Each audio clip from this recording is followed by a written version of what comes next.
துறையூர் உணவகங்களில் அரசு சத்துணவு முட்டைகள் அமோக விற்பனை, சமூக ஆர்வலர்கள் வேதனை.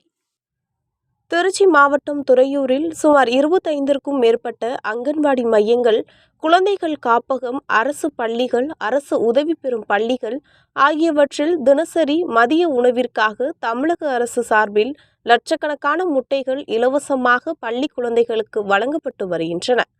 இந்நிலையில் துறையூரிலிருந்து திருச்சி செல்லும் சாலையில் வங்கிகளின் அருகில் உள்ள பிரபல தனியார் உணவகம் தேநீர் கடையுடன் இயங்கி வருகிறது.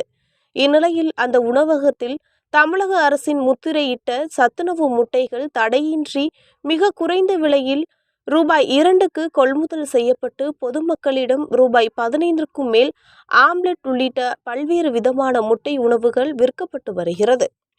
இதனை கடைக்கு அருகில் உள்ள அங்கன்வாடி மையத்தில் இருந்து முட்டை, பாமாயில், அரிசி, பருப்பு உட்பட அனைத்து பொருட்களை அந்த தனியார் உணவகத்திற்கு தினதோறும் விற்பனை செய்து வருவதாக பொதுமக்கள் மற்றும் சமூக ஆர்வலர்கள் குற்றம் சாட்டுகின்றனர்.